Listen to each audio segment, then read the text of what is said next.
Hey everybody, it's Marvina. I wanted to welcome you to my summer psychic class today.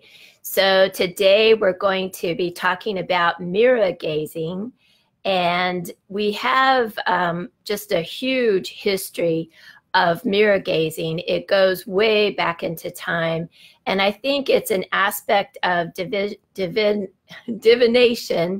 and it's a way that we can not only amplify our intuition, but we can see into the past, we can see into the future, we can connect to our ancestors on the other side of the veil, we can connect to our angels. Way back in the beginning of time, I think humans would use like any reflective surface. So for instance, a clear body of water like a pond or a river, usually something that is a still body, maybe a well, and they would use that reflective surface in order to, it kind of like tweaks your third eye and stimulates the pineal gland and the pituitary gland so that you can see images and you can see things that ordinarily you wouldn't be able to see with your regular vision. It is considered a portal between the worlds. So mirrors, wells, bodies of water, they can be used as like a doorway into other dimensions, other realms. And some of those dimensions can be higher dimensions, and sometimes they might be sort of scary dimensions. So you always want to be very cautious when you're working with mirrors, and realize that they can show you some really good things and really exciting things, but they can also open a doorway to other dimensions that might not be so fun or be so pretty. So you always want to take precautions before you work with a mirror of any kind.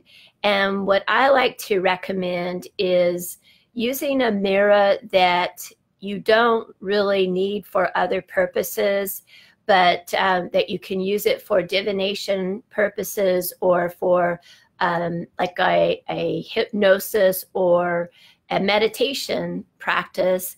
And when you're not using your mirror, you want to keep it covered up. I've been using mirrors for a long time, and I've used them in a lot of different ways. One of the best things that I've ever been able to do with a mirror is kind of it's a meditation practice that uses hypnosis techniques. And the purpose of it is to sort of synthesize your many different lifetime experiences into the lifetime that you're living now.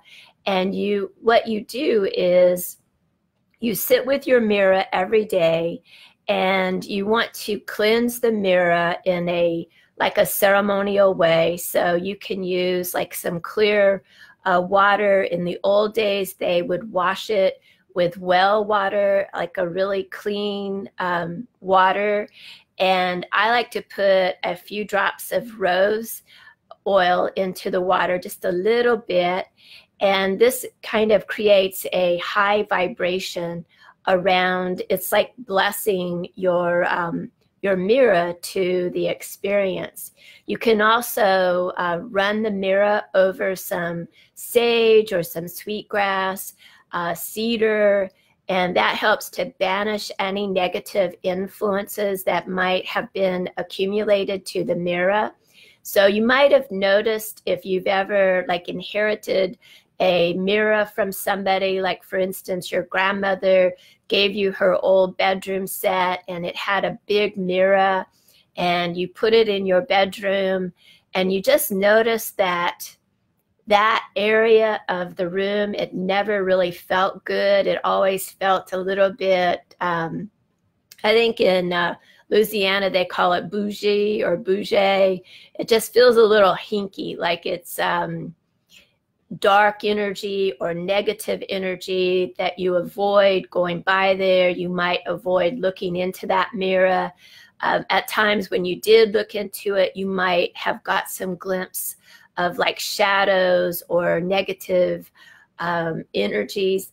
But what's happening is that the mirror has gathered energy over however many decades that it sat in somebody else's house, and maybe some of those influences were negative. So for instance, if somebody had lived in that bedroom and they were very sick for a long time, all of the fear, the negative energy from the illness, from the disease, from the disappointment of not feeling good, everything that's negative could have sort of been imbued in that mirror. And so since the mirror was never properly cleansed, it just sort of carries on those negative influences. And so then when you move it into your house, that's what it has to bring with it. And that is the taint from some of the things that it witnessed in your grandmother's house, or maybe if you bought it at an antique store. And so it just carries some of this negativity with it. So what I recommend that you do is that you learn how to cleanse the negative energy from the mirror. And you can do that in a lot of different ways. So one way that I like to do is just set up some of my smudge mixture. So I use a fireproof container, and I have equal amounts of sage, cedar, sweetgrass, and lavender. All of those are dried herbs. And so you just want to think about equal parts of each one. Each one of those herbs will bring a different component to the clearing and the cleansing of the mirror. So your cedar is the strongest action part of it, and it's going to help clear out any negative debris or negative entities or energies that have kind of lodged themselves into the mirror. And your sweetgrass and your sage, they help to bring clarity. The lavender helps to raise the vibration of the object and sort of elevate it so that anything that's negative will not be happy living in that space. So your lavender and your sweetgrass create a really nice high vibration. And so negative entities or energies or vibrations, they can't compete with that energy. So they don't stay, they go somewhere else. You know, they seek another home that they're more magnetized to. So if you have any mirrors in your house that you avoid looking into, and especially like at night, you know, I'll have occasionally I have a couple of mirrors in my house that when I walk by them, I won't look into them, because you just intuitively, you know that that is a doorway into another realm. And because it's nighttime, usually you can see whatever might be lurking in that other realm. During the day, they don't so much bother me, but at nighttime, there are certain mirrors in my own house. Even though I keep the house cleansed and cleared, there's still a doorway between the worlds. So realize that there is a lot of power in your mirror. There's a lot of potential. You can use that mirror for the good. You can also use it for negative purposes. So anytime that you decide to work with the mirror, it's really good to be very clear about why you're doing what you're doing. What is your purpose for your interaction with your mirror? Are you wanting to discern maybe something about your health? Are you wanting to check into the mirror and just see if there's any connection possible between a relative that might have passed away, or some of your ancestors, or maybe your angels. You always want to know, what is my purpose for doing my mirror work?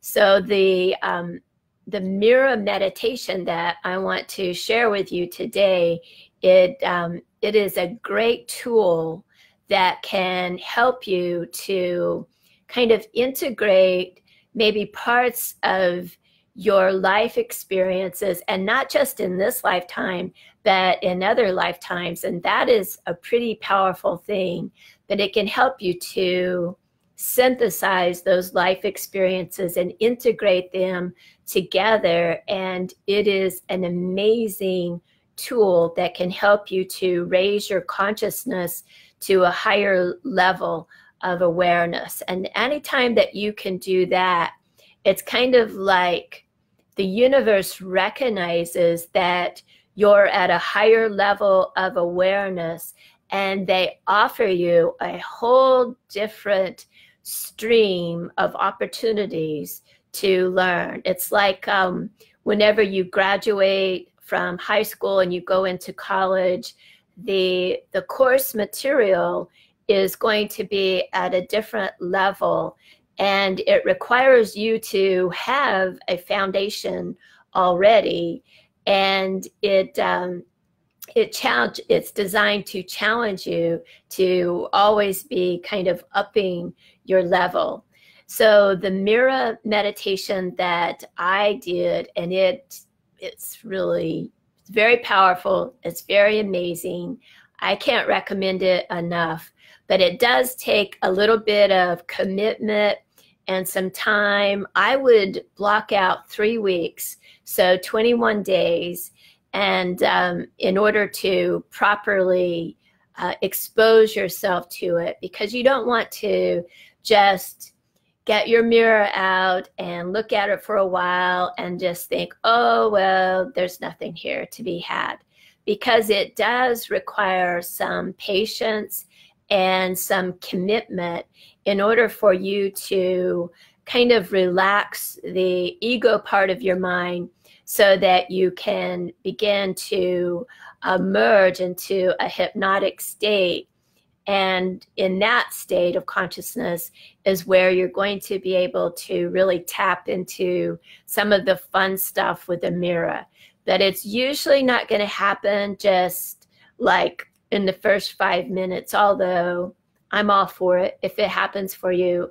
For me, stuff started happening very, very quickly. So it wasn't, I didn't have to wait, very many days. I don't think I had to wait any days at all. It's like from the beginning, I started to see images in the mirror, but I was already pretty open. So everybody is going to sort of develop and come to this in their own sweet time.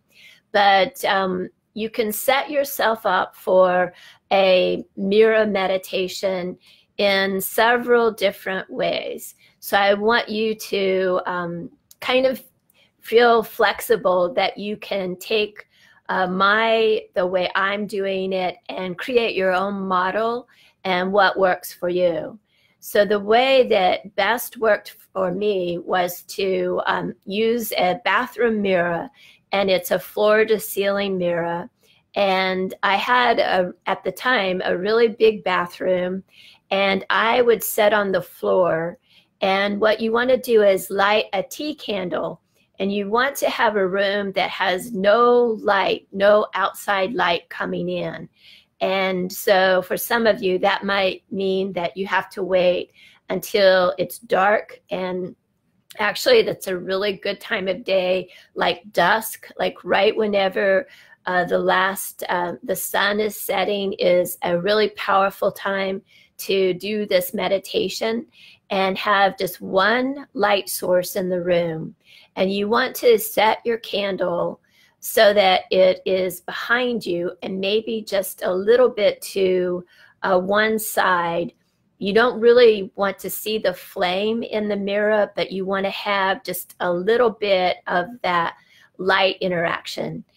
it's important that you use a real candle. You don't want to use one of those fake candles that you get at the Hobby Lobby that just flickers, but it doesn't have a real flame. You want to use a real candle because that elemental energy is, it adds to your meditation session, and it's an important part of sort of triggering some of our primordial hypnotic state that we want to go in. So when so what I would do is I would shut the bathroom door, and I like to sit on the floor, and you want to cover your head completely so that the only thing that you can see in the mirror is your face.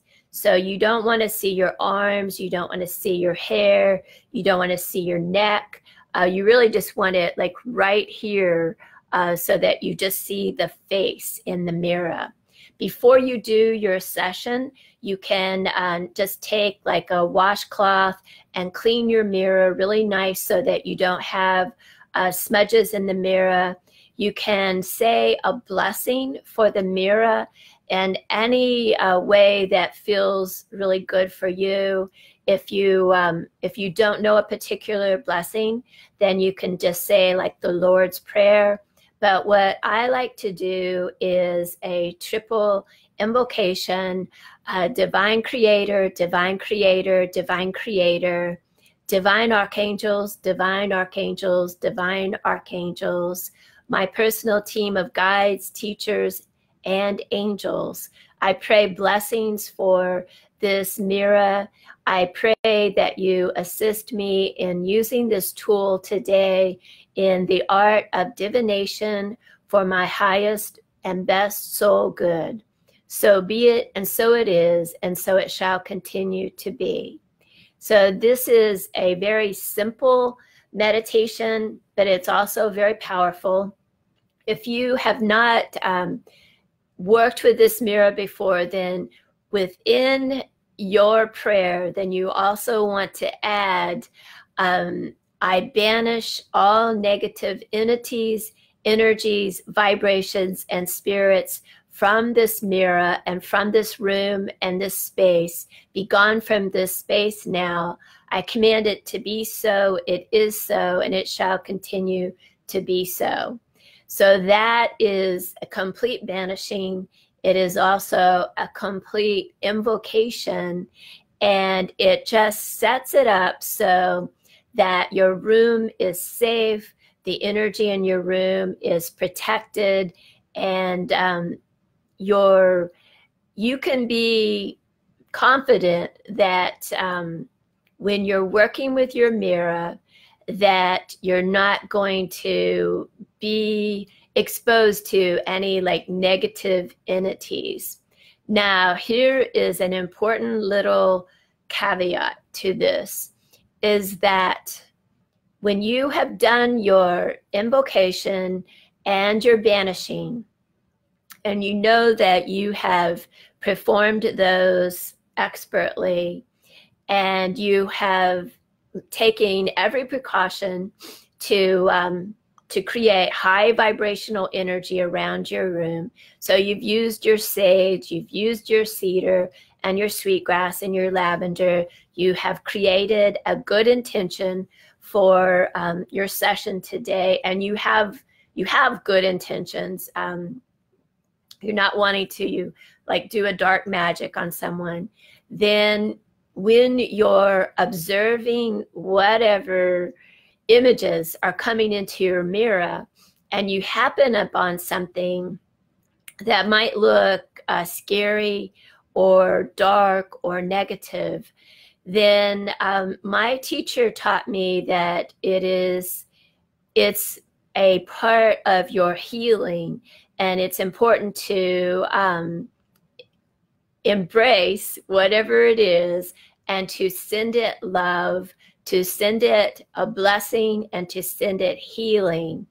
And use your intuition and just see if perhaps you need to forgive somebody from the past, maybe the person that this might be represented by maybe you need to forgive yourself, but just kind of go inside and use your own intuition and just see whatever sort of reflection that you get in regards to this darkness, and ask that the angels of light, that they help you to release this sadness or whatever you feel that this dark energy might represent. It might be a little bit of an undone, something left undone from another lifetime, maybe from this lifetime.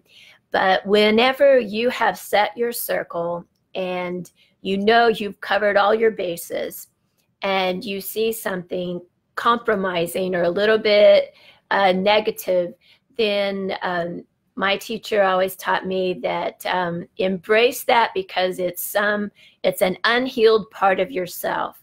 So think of it as your shadow, and it's just some unfinished business that is important for us to heal that part of ourselves, to maybe call back our power from that, call back our soul pieces, and basically take care of business.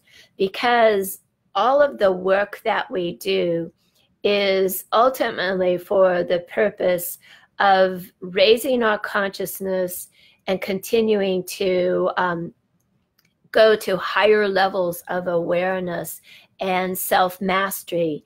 And so this might be a place where we have given away our power. Maybe we gave away our soul pieces. And through this little engagement with the mirror, it is an opportunity for us to call back our power and call back our soul pieces. And so that is why it's so important to do our shadow work and to work through these pieces. And this mirror meditation is an excellent tool for working your shadow. And folks, sometimes doing shadow work, well, a lot of times it's not pretty, it's not comfortable, it's not fun, but it is necessary. And when we're able to really call back all of those pieces of our soul that we've given away through different events, to different people, to different circumstances, call back our power, call back our soul pieces, it gives us more life force energy that we can use to pursue our soul's sacred dream. So the art of divination is a tool that we can use in this way. It's not just about uncovering our future or seeing if there is a lover in our future, or if we're going to prosper, if we're going to have good health. It's not all about that, although it can be about some of those things. We can use it as a tool to help us to move forward with our soul's progress.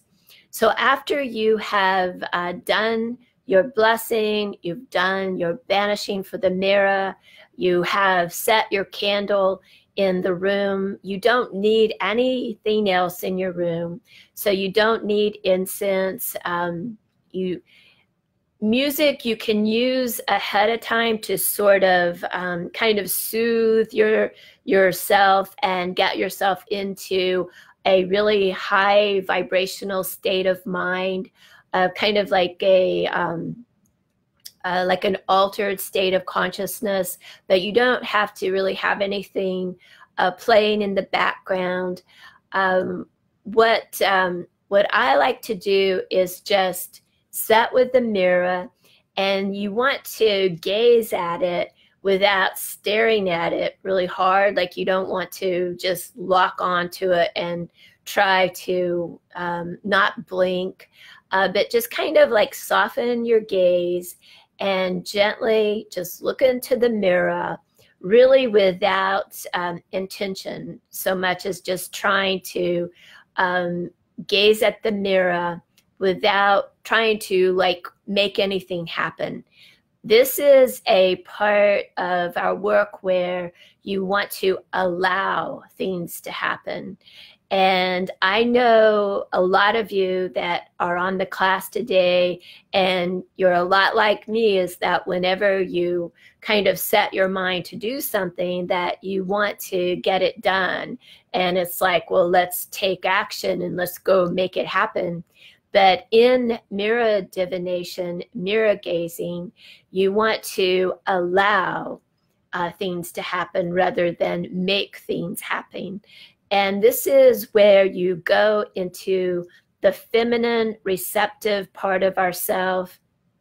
And we're just going to give yourself the time, and you can set like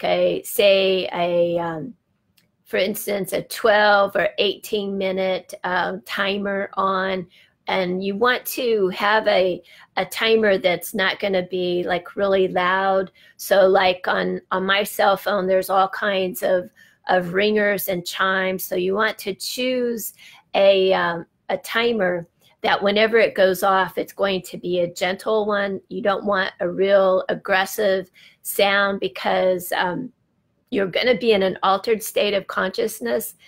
And so anytime that you're in an altered state of consciousness, you want to do the best that you can to protect yourself from hard sounds. Like I usually like shut the gate to my ranch so that nobody can drive up. Like you don't want the UPS man driving up and banging on the door, or the neighbors coming over.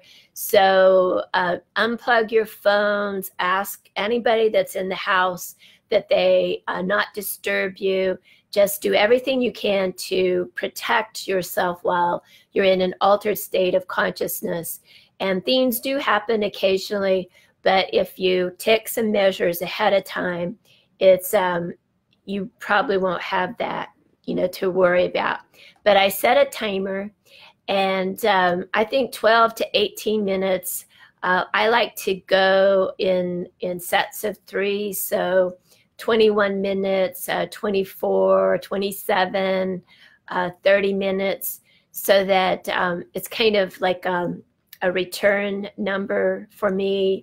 And it's a magical, I think when you can work with magical sequences, that you're going to just add a little bit of numerical oomph into your project.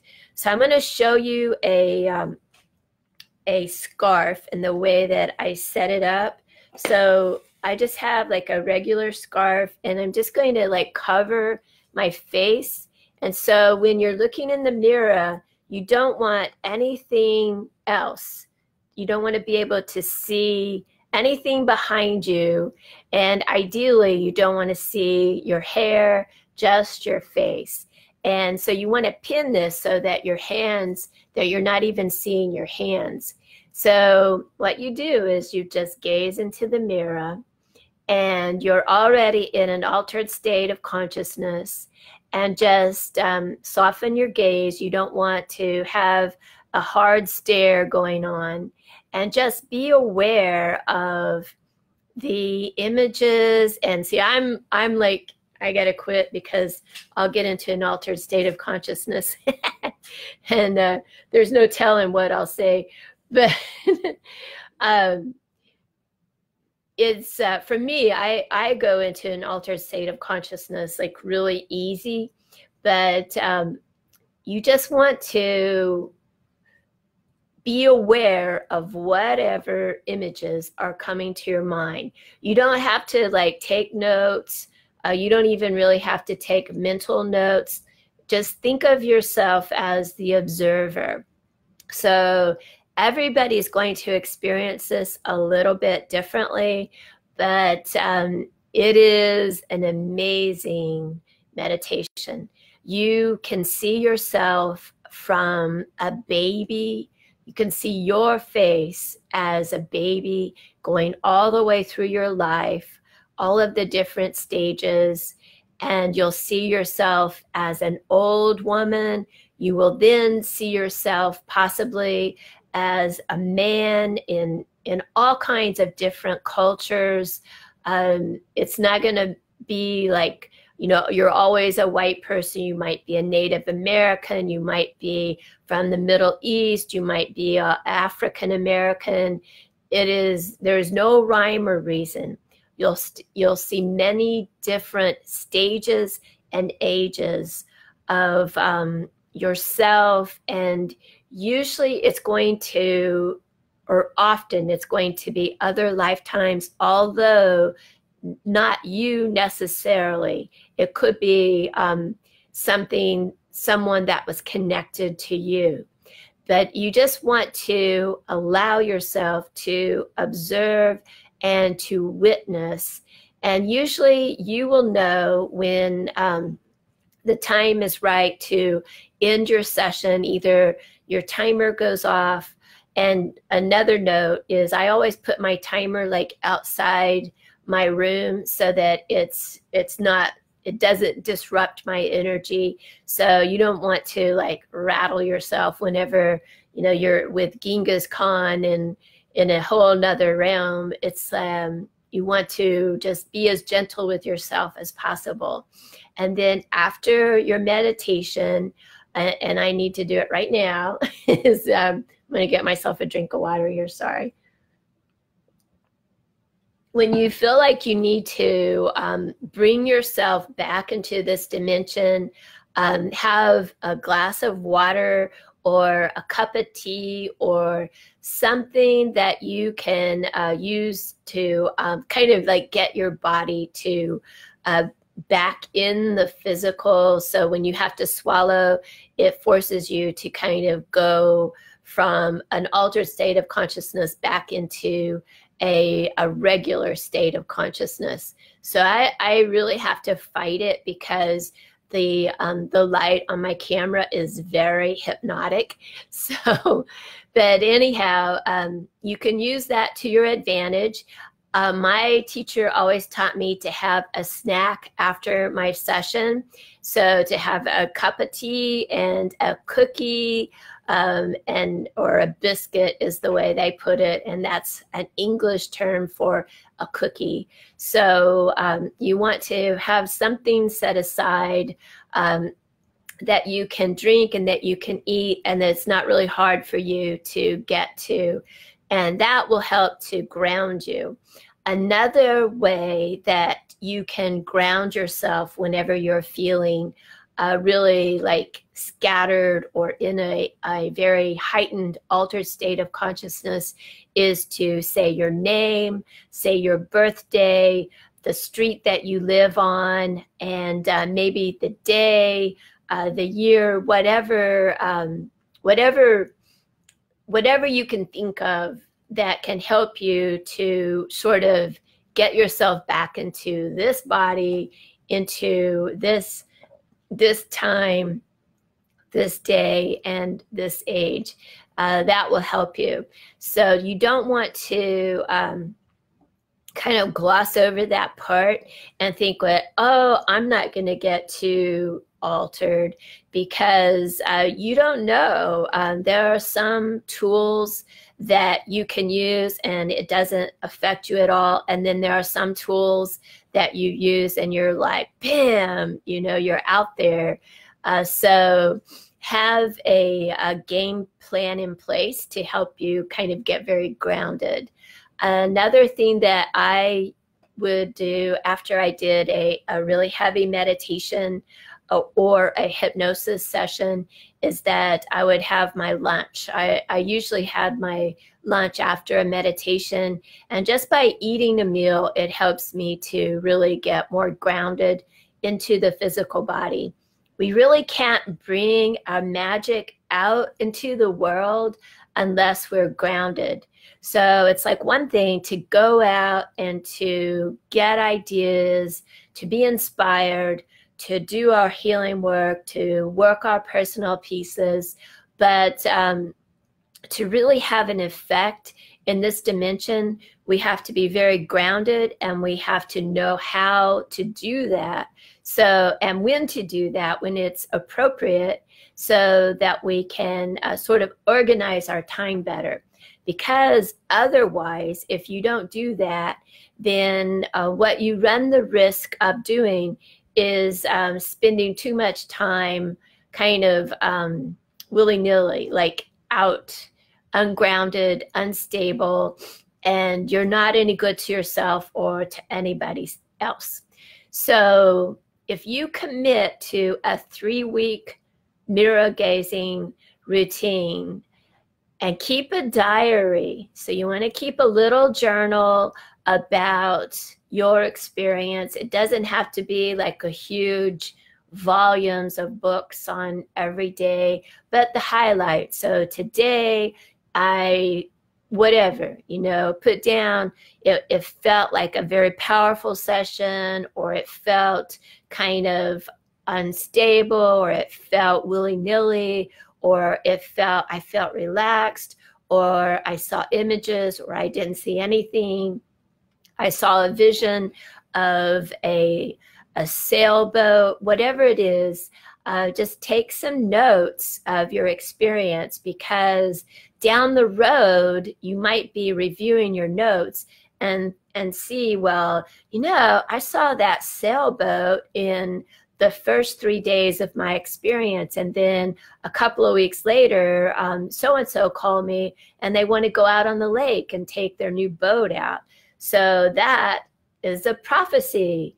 So a long, long time ago, the ancient philosopher Nostradamus, he used a technique just like this, mirror gazing, in order to, there are so many different prophecies that he was able to see so many years ahead of time, and just see some of the things that we're still trying to crack the code of how he could see all of that stuff now. So it's very amazing. There's no limits to what you can do with this technique. You can use the mirror as a way for you to be able to communicate with an ancestor, maybe a special friend of yours that's gone on before you. Now, what I recommend that you do if you're going to invoke and use mirror gazing as a tool to connect to a relative is that you set your mirror so that you can see in your mirror, but you can't see your face in the mirror. So you sort of offset the mirror. And so you could use a different mirror. So I wouldn't necessarily use the tall one, but you can use something like this is a handheld mirror that you can set your candle like we talked about before, where you can use the light of the candle, but you can't see the candle in the actual mirror. So I always set it behind me and to a little bit of one side. So like right now, my candle is behind me. But if I were going to use the gazing technique in the mirror, I would set it to a side a little bit, where I'd have a little bit more of the benefit of the light of the candle.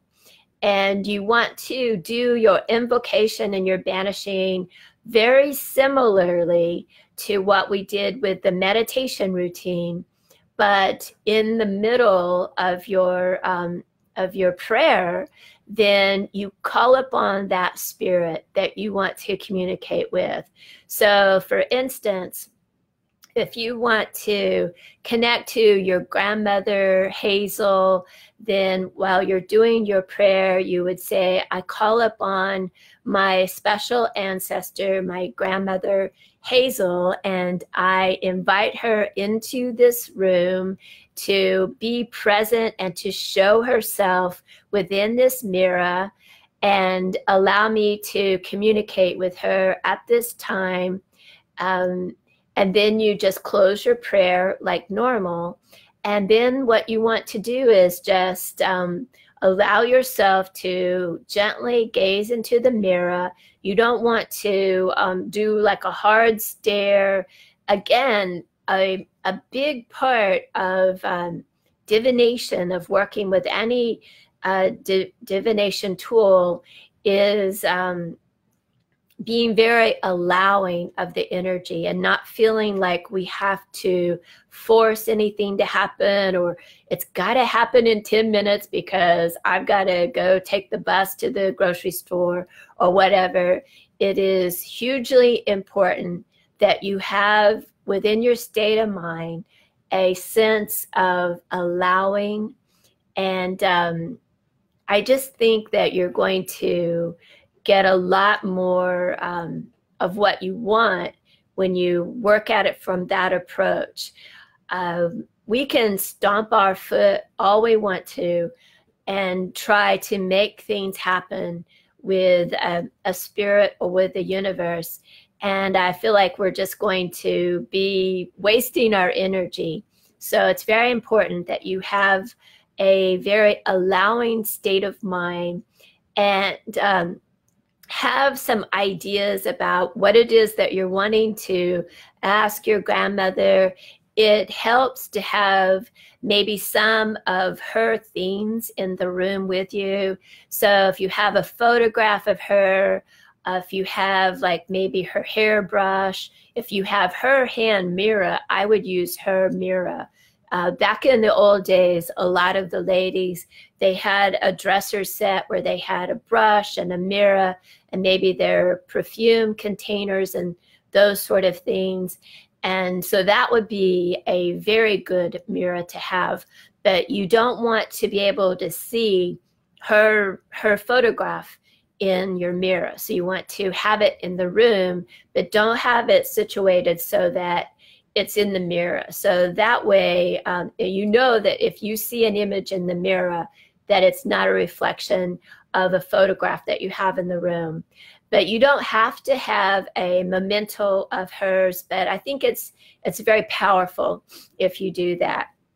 You can call upon one of your angels, your master teachers, to show themselves in the mirror. And again, you want to be very allowing of the experience, and just give yourself the time so that you don't feel hurried, and you're going to get better results that way.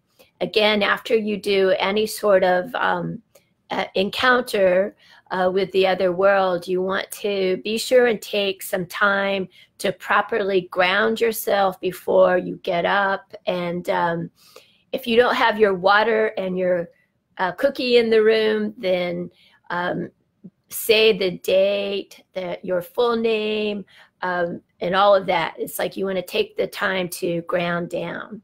So if you have questions about the experience, if you want to write those in the comments below, I'll see if I can see them. My screen's very small, so it's kind of hard for me to see my comments. And honestly, I'm altered from this, from all of this mirror gazing today. But you know, mirror gazing has been around in one way or another for a long time. And, you know, we have all of these stories from childhood, different cartoons, mirror, mirror on the wall, who's the fairest of them all.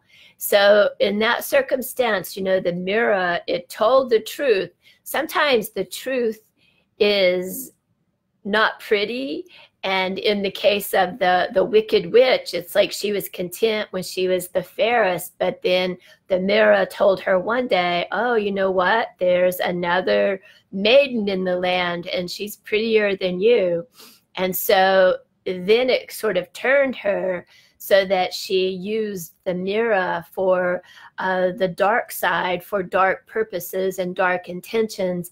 And if you remember it, her negative energy, it's like it all came back on her. And I think that is a very important thing for us to remember, is that what we put out into the world, it can come back on us. So I'm not seeing any questions so far. So if you have questions that pop up about the mirror gazing, you can send them to me later, email them to me. And I'm glad that you enjoy the material. It's interesting. There's, and you know, we've had all kinds of different things like Abraham Lincoln. He was very metaphysical, very much into the paranormal.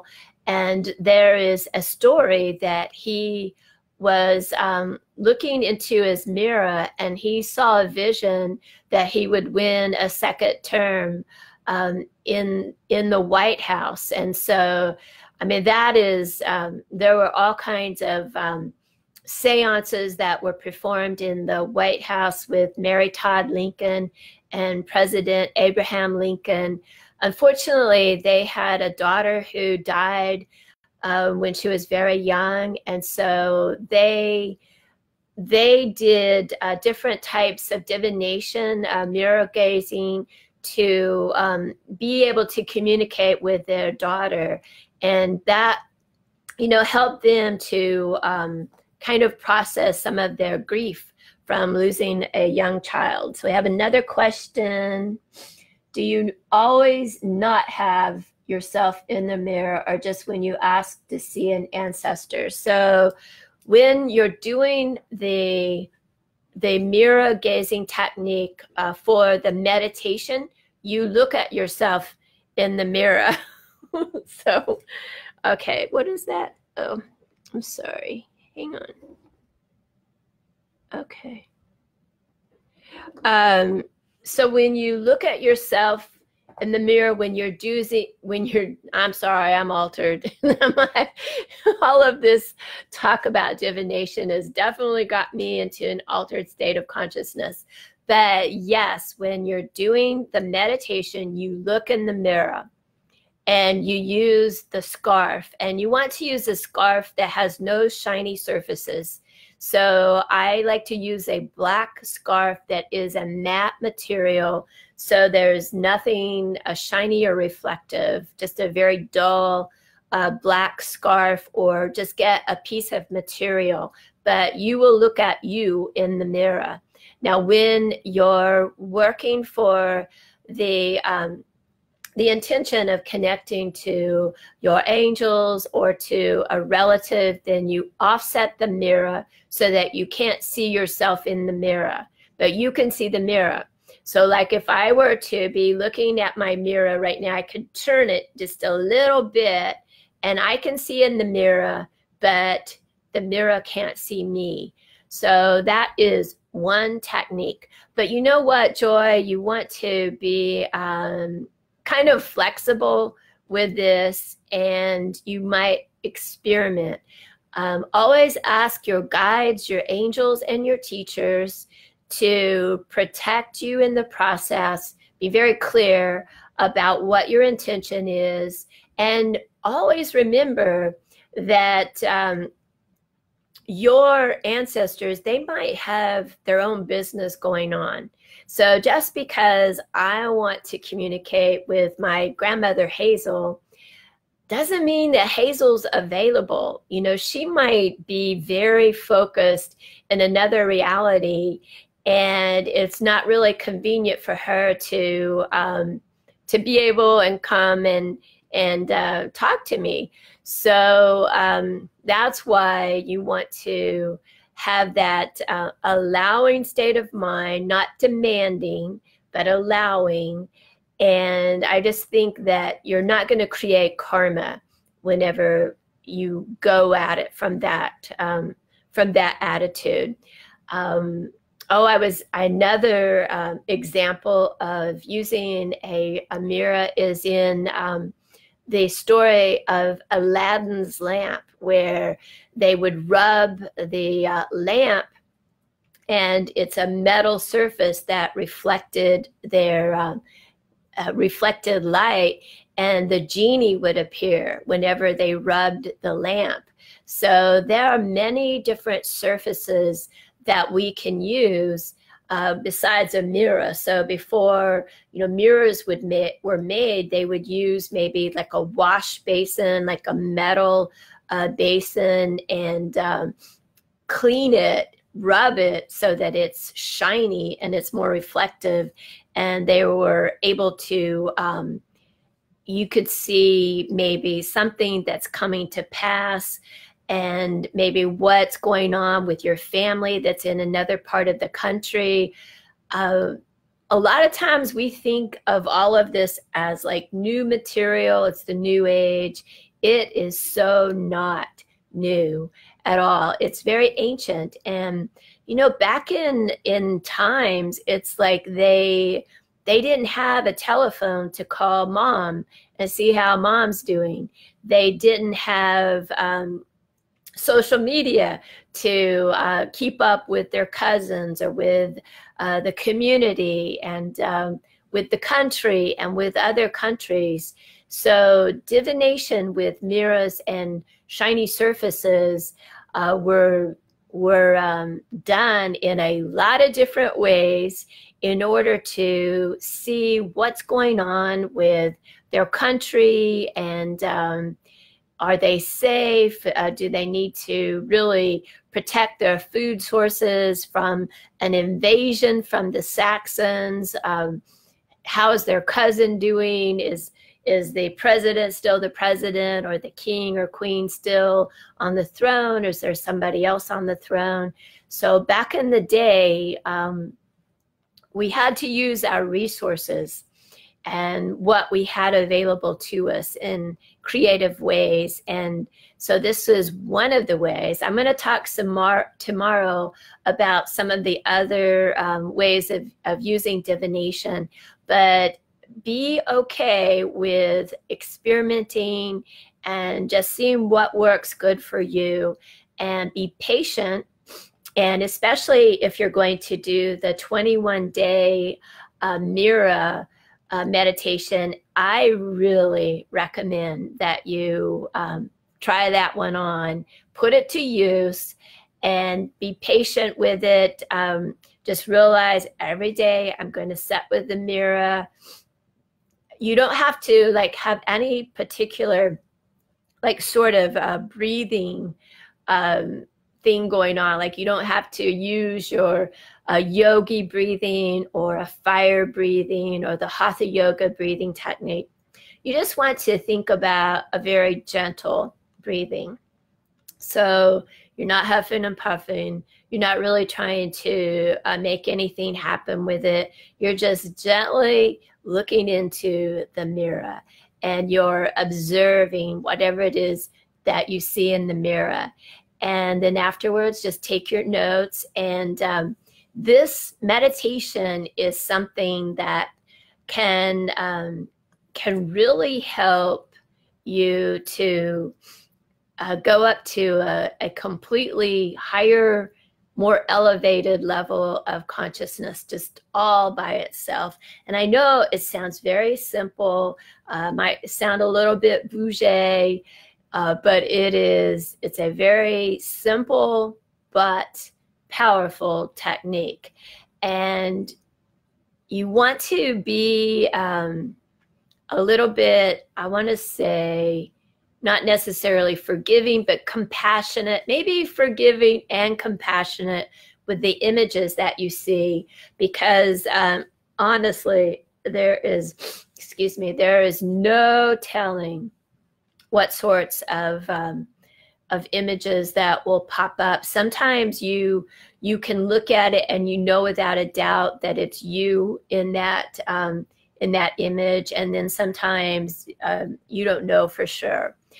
Mirrors are very powerful when you are not using your dedicated magic mirror. You want to cover it with a black cloth and put it in some place that it can't be exposed to like negative people or like everyday stuff. Like all of your stuff that you use for divination, you protect it. Don't let other people see or use your magical divination tools, because it it opens them up to being contaminated by those people, by their fears, whatever baggage they have, their stuff. So you always protect the stuff that is special to you and keep it apart from the rest of the world, the rest of the people that are in the house. In in feng shui, mirrors and the placement of mirrors in your house are hugely important. And it's like it can make or break the feng shui of the house. And for many people in the Eastern cultures especially, it's like if you don't have feng shui, you don't have nothing going on in your life. It's like to have good feng shui is to ideally set yourself up in the center where you have all of the elements balanced, because you don't want to have too much water, not enough fire, or too much fire, not enough earth. You want to have yourself positioned in the universe where you have access to all of the elements in a balanced way, and that you're in a protected location. So any tool that's used in feng shui to counteract negativity is going to be to maybe rebalance an element, or to draw in an element that is not there, that is needed.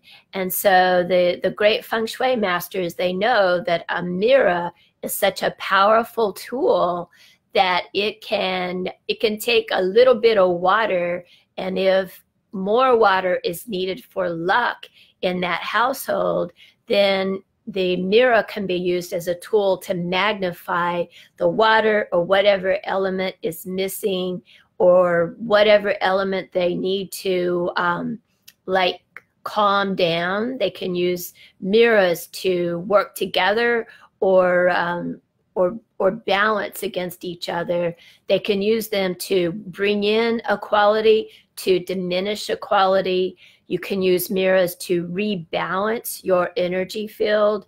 So if you feel very like scattered whenever you come home from work, and you have a hard time like coming from the workplace into your home, you can set 2 mirrors on either side of your hallway, so that when you walk in the front door, you've got those mirrors there. You walk between the mirrors, you don't have to look at them, but they will rebalance your energy, and they will help you to shift from your career and that busy mind of making a living into the home place where you can rejuvenate and heal and repair any damage of the day, and sort of pull yourself together. So mirrors have been used in feng shui for a long time. And often in feng shui, they will suggest that you cover your mirrors at night while you're sleeping, especially if you have a mirror in your bedroom or a TV in your bedroom, because a TV can represent a black mirror. So in my bedroom, I have a TV, but I close the case. I don't ever sleep with my TV open, and I don't have any mirrors in my bedroom other than the TV, and I close that case. But if you have a mirror in your bedroom, you can put a scarf over it when you go to sleep, because there is a feng shui sort of a rule that when you pull away from the body at night while you're sleeping, and you're astral projecting, if you see yourself in a mirror, it can scare you, or it can possibly suck you in to a dark astral realm. So it's not a lucky thing. So you want to cover your mirrors in your bedroom while you sleep. And there are some people that use a black mirror for their mirror gazing. And it is a very powerful technique. All you have to do is like paint a regular mirror black and let it dry. And then there's there are several ways of blessing the mirror, of using some special oils like a rose oil with water to go over the surface and sort of bless and consecrate your mirror. I don't use the black mirrors. I have had huge success with just a regular everyday mirror, but I think it's good that you kind of gravitate to what just resonates for you, or what you fancy, and just see and just experiment with it. Everything I've done, I've done experimentally. I've had some great teachers, so that always helps. But when you are experimenting with a mirror technique that you're unfamiliar with, just always have a good, have a strong intention for your session, and just be aware of your energy. If your energy is calm and your state of mind is calm, you're in a good state of mind, and you've taken the time to properly set yourself up for success by blessing the tools you're working with, doing a clearing of your space, your personal energy field, your room that you're working in, then you can be pretty sure that you're going to have some good success. I highly recommend that you not use any altering drugs or alcohol or drugs or substances. I have used the ayahuasca, which is it's a really powerful tea. It's a really terrible tea, but it is very powerful. But there are some plants that are natural plants that that kind of help you go into altered state of consciousness. And I've used them in the past, but I'm going to tell you what, it's a very scary adventure, and I made myself really sick. In the circumstance of divination, of mirror gazing, I don't feel like it helped me, and honestly, I feel like it might cause you to be very susceptible to like walking too far down into that portal way that the mirrors represent. So I would be very cautious. And so if you know that you have been under the influence of those substances, then you want to wait until they're out of your system before you do your mirror divination.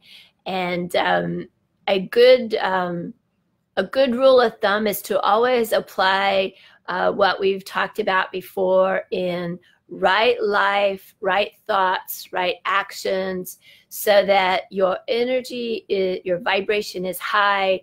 That means your personal magnetism is very high, and you're not going to be susceptible to being sucked down a dark doorway. So anyhow, I hope that you have enjoyed this presentation today.